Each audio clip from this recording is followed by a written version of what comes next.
The hardest part of all this is the business side of it. Mm-hmm. Luckily, I had 18 years of being able to figure out the printing side of it. But I feel like since I started my own business, like it's taken me out of the land of naivety and just kind of woken my eyes up to like, it's pray or be preyed upon. And, it's hard. Nobody talks about buying groceries with a credit card. It's hard.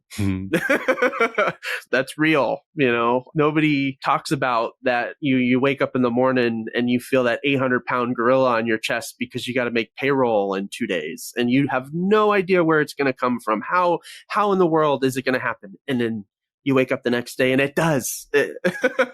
For the first 5 years in business, I was terrible with money. I just thought that every dollar that came in was mine and I could spend it how I wanted and I would buy shirts, but sometimes I would buy something else and then I wouldn't have money for shirts, payroll or this, that, and the other thing. And I got humbled pretty hard when it was like things slowed down and I didn't have the money to buy shirts. I sold my truck.